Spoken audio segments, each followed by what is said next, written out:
Hello दोस्तों, नमस्ते। BL Prajapati, motivational speaker Ratlam. आज आपके बीच में विषय लेकर आया हूँ। आप अपने भाग्य के स्वयं निर्माता है। जी हाँ, अपने भाग्य को किसी को दिखाने की जरूरत नहीं है। आप अपना काम स्वयं इतना करिए कि आपके कार्यों से आपकी पहचान बन जाए, आपके कर्मों से लोग आपको जाने कि वो फलाना व्यक्ति के कार्य ऐसा दीजिए। और खामोशी से आपकी सफलता शोर मचा दे। किसी ने बोला इतना काम करिए, तो काम आपको बेहतरीन करना है और जो भी करना है कमाल का करना है। और जहां भी हाथ डालो तो फिर समझना कि समझो हो गया, आसान है। वो आपके लिए काम आसान हो जाएगा। बस आपको लगातार मेहनत करना, लगातार मेहनत करना उस कार्य के ऊपर, तो आपको सफलता मिलेगी। देखिए, एक बार राजा विक्रमादित्य के दरबार में एक ज्योतिष आया और उन ज्योतिष ने उनका महाराज जी का हाथ देखा। और हाथ देखे वो ज्योतिष बोला कि महाराज, आपकी जन्म कुंडली तो कह रही कि आप दरिद्र नारायण हो जाना चाहिए, लेकिन आप तो महाराजा हो, सम्राट हो। फिर थोड़ी देर बाद ज्योतिष बोला, महाराज आपके चेहरे को देखकर तो ऐसा लग रहा है कि आप मतलब जो भीख मंगे होना चाहिए। आपकी शक्ल सूरत से तो ऐसा लग रहा है, लेकिन आप तो सम्राट हो, आप तो पूरे कारोबार संभाल रहे हो, धन धान हो। आपकी जन्म कुंडली से ऐसा लगता है कि आप तो बहुत ही दरिद्र नारायण होना चाहिए, पैसा ऐसा आपके पास होना नहीं चाहिए, फटेहाल होना चाहिए, लेकिन आप साधन संपन्न हो, ऐश्वर्यवान हो। तो महाराज ज्योतिषी ने बोला और क्या? बोले कि आपकी दीनहीन अवस्था होना चाहिए और मतलब तो आप तो महलों में रह रहे हो। तो राजा विक्रमादित्य जी ने बोला ठीक है, तनिक रुकिए महाराज। और ज्योतिष को बिठाया और अपनी म्यान में से विक्रमादित्य जी ने तलवार निकाली और उस ज्योतिष के दिल पे रखी। म्यान उसके तलवार निकाल के उसकी छाती पे रखी और बोले कि आप एक काम करिए, मेरे जो है अंदर का आप देखिए, मुझे क्या होना था क्या नहीं होना था, और मैं आपके बाहर चीरा लगाता हूँ। तो वो ज्योतिष तुरंत बोला कि महाराज समझ गया समझ गया समझ गया मैं आपकी बात को। मतलब आप जो निर्भीक है, निडर है, उसको कोई डरा नहीं सकता है, तो आपका ज्योतिष क्या बिगाड़ सकता है महाराज। तो उसके बाद ज्योतिष को समझ में आई। तो राजा विक्रमादित्य इतने होनहार थे, है ना, कि वो अपने आप पे कर्मों के भरोसा रखते हैं। आप अपना कर्म करिए। देखिए, सिंह जंगल के अंदर जब विचरता है तो कितना निडर होके रहता है। मर्जी पड़े जब सो जाता है, मर्जी पड़े जब शिकार कर लेता है। एफर्टलेस लाइफ है उसकी। ऐसे ही हमारे जीवन में लाइफ जो है हमारी एफर्टलेस होना चाहिए, तनाव नहीं रहना चाहिए कि किसी भी प्रकार का। जब अपने जहाँ गए वहाँ अपने सफलता शोर मचा दे। जिस कार्य में अपन हाथ डाले हजारों लोग अपने पीछे हो जाए और लगे कि यार इस बंदे ने ये कार्य किया, तो हमारा कार्य हमारी पहचान हो जाएगा। हम जो काम करें वो हमारी पहचान हो जाना चाहिए, ऐसा हम काम करें। आज की तारीख में कई युवा बोलते हैं सफलता ही नहीं मिली, 2 साल से कोरोना में बोट हो गया, कर्जा बहुत चढ़ गया, सब धंधे पीट गए। अरे कब तक रोते रहोगे भैया? इस कोरोना में बहुत सारे परिवार टूटे हुए थे, तो फॉरेन में बच्चे रहते थे, तो वो सब इकट्ठे हो गए, उनकी शादी हो गई, उनकी फैमिली सेट हो गई। माँ बाप दूर दूर रहते थे, उनको आपस में इन बच्चों ने मिला दिया, यानी कि बच्चे माँ से मिल लिए, पिताजी से मिल लिए। तो ये इस कोरोना के कारण हुआ। शादियां जो 10-10, 15-15 लाख में होती थी, वो शादियां 5 लाख, 8 लाख, 6 लाख रुपए में खाली ज्वेलरी वगैरह और जरूरी चीजें लाके शादियां हो गई। तो इस कोरोना ने दादा बोझ कुछ भी दिया है, नई लाइफ दी है, नया जीवन सिखा दिया है। और कोरोना के बाद तो बहुत सारे बिजनेस मतलब खुल गए मार्केट के अंदर, चार चांद लग गए बाजार का। तो अपने को कार्य अच्छा सा करना है और किसी की नकल नहीं करना है। अपने को किसी की कॉपी पेस्ट नहीं करना। अपना कार्य ऐसा करो, अपना कार्य ऐसा करो कि सब देखते रह जाए कि इन्होंने कैसा कार्य किया। अपने एक उदाहरण देना चाहिए लोग। एक बात और मैं बताता हूँ कि जो भी कार्य करो रिचुअल करो, चाहे कोई तारीफ करे न करे। बहुत सारे लोग देखे फेसबुक के ऊपर अगर मान लो उन्होंने कमेंट्स और डाल दी, अच्छी कोई पोस्ट डाल दी, किसी ने कमेंट्स नहीं की, लाइक नहीं की, तो मन में गुस्सा आया, अच्छा मैंने तेरे ठेका ले रखा है तो तेरी पोस्ट लाइक करूं। और इस टाइप से लोग वहां भी झगड़ा हो जाते, नाराज हो जाते और लाइक नहीं करते।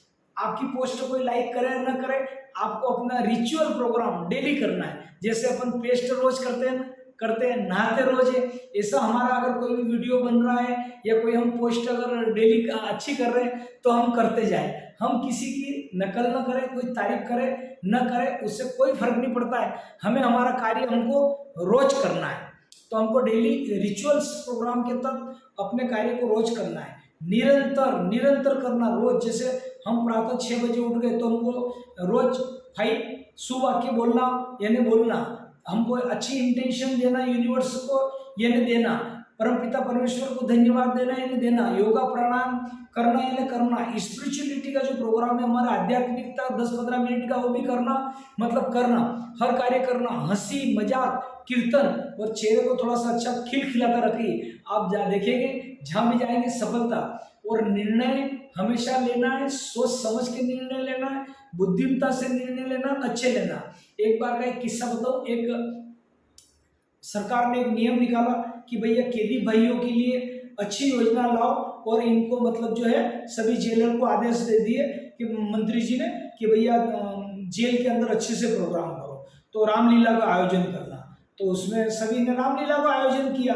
तो एक जेलर महोदय ने क्या किया कि उसमें हनुमान जी भी बनते हैं और विभीषण भी बना, रावण भी बना, और इस टाइप का वो सब जो है मेघनाथ भी बना, सबका रोल चला, रामलीला चल रही थी। तो भाई सरकार का आदेश है कि रामलीला के रोल करो और कैदियों में अच्छे संस्कार दो। तो उसमें क्या हुआ कि सभी कैदियों में रोल किए गए, रामलीला शुरू हुई। तो वहां पर देखते हैं कि मेघनाथ की जो है वो शक्ति पात हो जाता है, लग जाती है हनुमान जी की, इनके सॉरी लक्ष्मण जी की। तो लक्ष्मण जी को जब मेघनाथ की शक्ति लग जाती है तो हनुमान जी जड़ी बूटी लेने के लिए जाते हैं, और जड़ी बूटी लेके वो पहाड़ी उठा के लाते हैं, और पूरा ऐसा रोल अदा करना था। तो उसमें जब लक्ष्मण जी को शक्ति लगी तो जो हनुमान जी कैदी बना था वो जेलर साहब को बोला, साहब इनको मतलब जो है शक्ति लग गई लक्ष्मण जी को, तो मैं जड़ी बूटी लेके आ रहा हूँ। तो वो ऐसा गया, दीवार कूद के उन्होंने खोद दिया, कोई जड़ी बूटी लेगा तो वो आए ही नहीं। तो फिर उन कैदियों की सब गिनती हुई, तो बाहर से मंत्री जी आए थे, बोले भैया इसमें एक कैदी कम क्यों है, किसी सरकार का आदेश था कि इसके अंदर मतलब कैदियों में अच्छे संस्कार दो। तो लक्ष्मण जी को शक्तिपात लगा मेघनाथ जी का। तो ऐसी स्थिति में मतलब जो है हनुमान जी फिर वो जड़ी बूटी लेने के लिए गए, जो कैदी हनुमान जी बना था, तो वो अभी तक आए ही नहीं। तो उनको तत्काल सस्पेंड कर दिया गया वो जेलर महोदय को। मतलब वो भावनात्मक शिकार को संस्कार देना है, ये करना, ऐसा थोड़ी कि आपको जेल का दरवाजा खोल देना है। तो हमें निर्णय लेना है, बुद्धिमता से निर्णय लेना है, अच्छे लेना है, और काम अच्छे से करना है। हमें नेक कार्य, हमारे सराहनीय कार्य करते रहे। एक बार एक संत क्या हुए कि नदी के किनारे नहाने के लिए गए, तब वो नहाकर जब निकल रहे थे एक बिच्छू तड़प रहा था। तो उन्होंने उस बिच्छू को जल में पानी लेके ऐसे बाहर निकाला, तो उन्होंने उन संत महात्मा के 2-3 डंक मार दिए। तो वो उन्होंने डंक मार दिए, तो वो मतलब जो है उनको थोड़ा दर्द हुआ, तो वो वापस उनकी हथेली से गिर गया पानी में। फिर निकालें, फिर डंक मारे, फिर निकालें, फिर। तो किसी ने बोला महाराज जी इस बिच्छू ने आपको 8-10 डंक मार दिए, फिर भी आप इसको निकालने की कोशिश किए जा रहे हैं। तो बोले मैं मेरा नेक कार्य करता हूँ, ये इसका अगर गलत कार्य है उसके बावजूद भी नहीं छोड़ रहा और मुझे डंक मार रहा, तो मैं मेरा सद कार्य करता हूँ, क्यों नहीं निकालूं। तो ऐसे संत इस देश में अलबेले हुए हैं। तो आपके जो अच्छे बुद्धि वाले, जो आपको लगे कोई रोल मॉडल, जो आप जिनको हम संत कहें या आपका दोस्त कहें, मित्र कहें, जो भी है, अपने जीवन में कम से कम अपने लाइफ के 3 रोल मॉडल रहो, क्योंकि जैसा संग वैसा रंग चढ़ता जीवन में। तो अच्छे से दोस्ती करिए, अच्छा काम करिए, जो भी करिए कमाल का करिए, नियमित करिए, आपकी सफलता आपको हाथ जो है मतलब लगेगी निश्चित रूप से। मुझे दुष्यंत कुमार की ये पंक्तियां याद आ रही है मित्रों, कि कौन कहता है आसमां में सुराग नहीं होता, कौन कहता है आसमां में सुराग नहीं होता, एक पत्थर तो तबे से उछालो यारो, एक पत्थर से तबे से उछालो यारो। तो मित्रों आप घर से निकल जाइए, एक कदम आगे बढ़ जाइए, सफलता आपकी झोली में आएगी, और लोग आपके इधर उधर जो आपके निंदक है वो आपके उदाहरण देते फिरेंगे कि फलाना का आदमी मतलब लड़का था, देखिए आज कहाँ पहुंच गया। ऐसे कई उदाहरण समाज के लिए हैं। बस आप एक कदम आगे बढ़िए, आपको जैसे मोटरसाइकिल की लाइट स्टार्ट होती है और आगे का रास्ता ऑटोमेटिक दिखता रहता है, इसी प्रकार आप एक कदम करेंगे तो दूसरा आपको रास्ता मिलेगा, तीसरा मिलेगा, चौथा मिलेगा, और आप मंजिल तक पहुंच जाएंगे। आज के लिए इतना ही। वीडियो यदि अगर अच्छा लगा हो इसको आगे शेयर करिए। मेरा यूट्यूब चैनल है BL प्रजापति मोटिवेशनल स्पीकर, इसको अधिक से अधिक सब्सक्राइब करिए, चैनल को आगे फॉरवर्ड करिए लिंक को।